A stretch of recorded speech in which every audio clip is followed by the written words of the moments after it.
The Holy Gospel according to St. Mark, the 13th chapter. Glory to you, Lord. As Jesus came out of the temple, one of his disciples said to him, "Look, teacher, what large stones and what large buildings."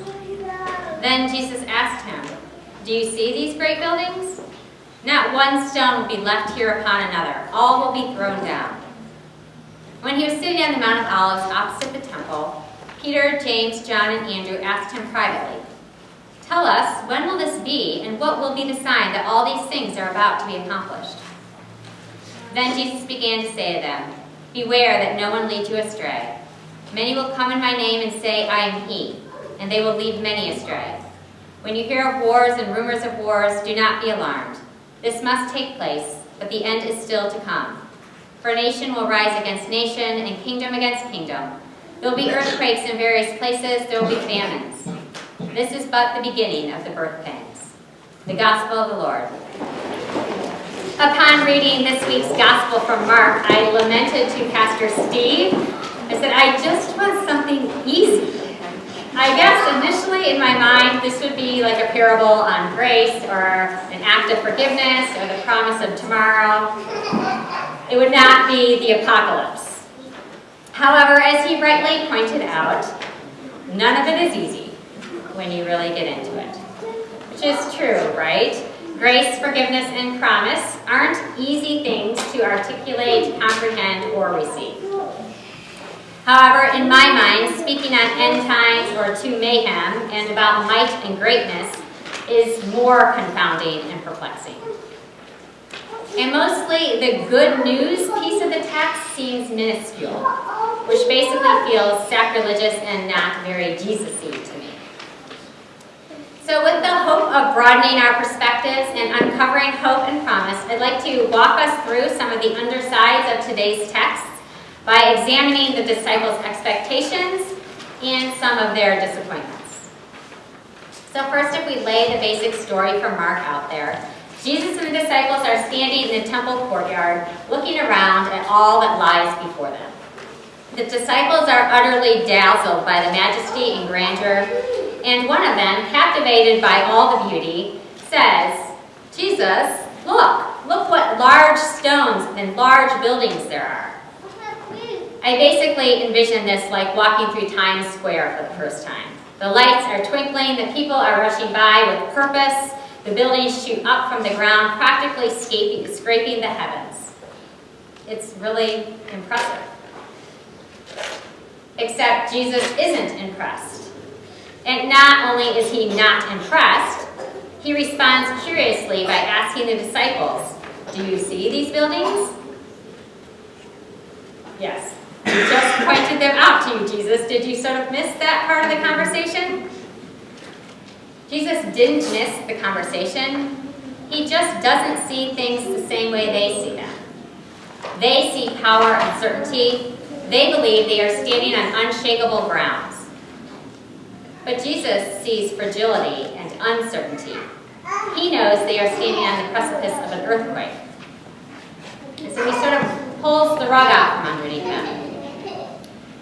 So probing a little at what's going on here initially for the disciples, and frankly for us, there are things in life that are sure, certain, and expected, or at least that's how they should be. We expect them to be that way. This is the framework by which humanity functions, either knowingly or unknowingly. And Jesus has just told them that this isn't the case. It seems like there's very little good newsy about being told what is certain is not. It's not the news that we want. From a comprehensive perspective, the large stones represent certainty. And yes, it's true, the stones can also represent idolatrous institutions, political prowess, and dominant social structures. However, I'd argue that we build all these things up, lay these stones, if you will, because we want to ensure tomorrow. So we set our sights on the horizons with steely determination, with the hopes that things won't fall apart. Because sometimes life tumbles down, and frankly, that can feel like death. In today's story, Jesus abolishes our illusions of certainty, directing us towards the inevitability of pain, desolation, and destruction. I'm super aware that this is a really feel-goody sermon so far, and so I'm just going to say I'm sorry, it's about to get even better. Jesus asked the disciples to look beyond what they see laid out before them, inviting them to wipe away the sheen of prosperity and look straight into the never-ending chasm of uncertainty, stripping disillusionment from their eyes. And in doing so, he strips away what they have placed their faith in, namely institutions of power and their ability to control tomorrow. Disillusionment is literally the loss of an illusion about ourselves, about the world, and about God.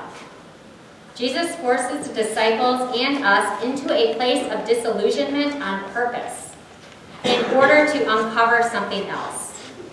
And so we should be asking ourselves two questions when we realize this. The first question is, what is uncovered when our illusions are taken away? Or more pointedly, why is Jesus doing this? The quick, easy answer to this is the truth. The truth is what is revealed when Jesus forces us into a place of disillusionment. But what is also true is the truth is often a painful thing. It is something that we would rather not see. I read a statement this week that said, there is a lament rising in Gilead and it will not quiet for some time. There is lament rising. And there are stones being thrown down. Communally, wildfires, shootings, poverty, relentless war, just to name a few, uncover the ugliness and brokenness of our world. And we would rather not see that. And personally, things like infidelity, sickness, betrayal, and purposelessness can remain hidden for a while. However, Jesus eventually will uncover them, not to cause harm, but to lead us into truth. Sometimes the truth shakes us to our core. And it's hard to sit with the truth that things fall apart. That often I pin my hopes to things other than Jesus. And what I believe is true isn't always the truth. Jesus promises us that things are not actually getting worse. They are just getting uncovered. What he shows us has always been there, we just didn't know it. But there's nothing easy about apprehending a newly exposed reality. The second question is, what do you do when the horizon moves? What do you do after the unveiling, after the apocalypse? It would be easy to despair, let exhaustion win, allow fear to have the upper hand, especially when all seems lost. That is what underlies disciples' questions to Jesus. When will this all be? They want to know. They want to prepare. What do we do? Their certainty has been shaken, and they aren't quite sure how they'll bear the apocalypse. And for them, the apocalypse is more imminent than they realize. This whole discussion takes place just before Jesus begins his journey to the cross. Without a doubt, a cataclysmic earthquake for the disciples. And yet, and this is the good news part, the hope part, so if you got lost in all my theological musings, now is the time to pay attention again.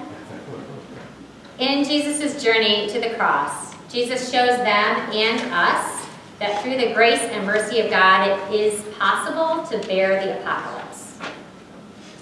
Jesus counters the power of death, despair, and destruction with resilience and perseverance and radical love.